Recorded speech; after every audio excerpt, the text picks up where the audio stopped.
अदील भाई साहब, आपकी जानिब आते हैं। एक तरफ ये माइनस की बातें जो इमरान खान साहब कर रहे हैं, उनमें कितनी सदाकत है? क्या वाकई में लंदन में इस तरह का कोई प्लान बन रहा है? क्योंकि हुकूमत की ख्वाहिश तो कहीं ना कहीं ये है, जो खुद हुकूमती रहनुमाओं के बयानात से लगता है।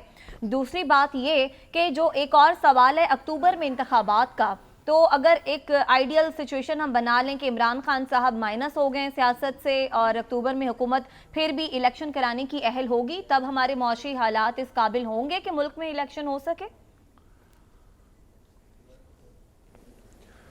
देखिए, मैंने जो पिछले कोई 8-10 सालों में ऑब्जर्व किया है, कोई किसी को माइनस नहीं करता।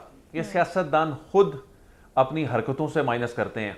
मियां नवाज शरीफ साहब की एक मैं मिसाल देता हूं। जब पनामा केस को हमने कवर किया, चौधरी निसार समेत सियासी समझ बूझ रखने वाले बहुत से लोगों ने मियां नवाज शरीफ को मशवरा दिया कि यह पार्लिमान का मसला है, इसको सुप्रीम कोर्ट ना लेकर जाएं।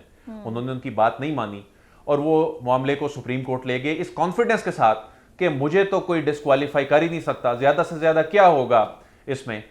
फिर जो मियां नवाज शरीफ हैं, उन्होंने जब कैपिटल, उनसे किसी ने पूछा उनके वकील से कि आप अभी नजरसानी दरख्वास्त की समाअत के दौरान जो दलाइल दे रहे हैं, जमीन आसमान एक कर रहे हैं, तो जब मेन केस था कैपिटल FZD वाला, उसमें आपने क्यों तस्लीम कर लिया कि ये इस कंपनी में मुलाजमत करते थे? तो उन्होंने कहा जी मियां नवाज शरीफ साहब की हिदायत थी कि जजेस को ऑफेंड नहीं करना, ये मुझे डिस्क्वालीफाई नहीं कर सकते। ये खुशफहमी जो है ना, सियासतदानों को मरवा देती है, इनको ये माइनस करवाती है। और जहां तक ये बात है ना कि ये पैगाम जिंदा रहता है, और कौन सा पैगाम है? 3 महीने तो ये बात यू टर्न ले लेते हैं। ये आप पिछली 1-1.5 साल में उठा के देखें, अमरीकी साजिश कहां से चली थी और कहां से होती हुई, कहां से होती हुई, और मदद पे मामला आ गया।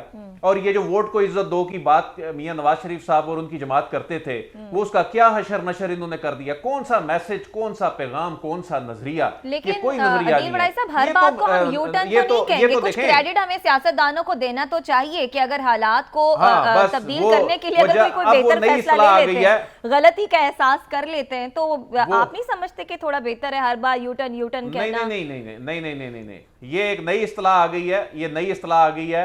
ठीक है जी, ये यूटर्न को सियासी बसीरत कह दें। उस वक्त सब कह रहे होते हैं कि ये ना करें और वो आप कर लें, और उसके बाद बोले जी हाँ नहीं, ये मेरी नई सियासी हिकमत अमली ऐसे नहीं है, ऐसे नहीं है। वो लोग पहले बता रहे होते हैं।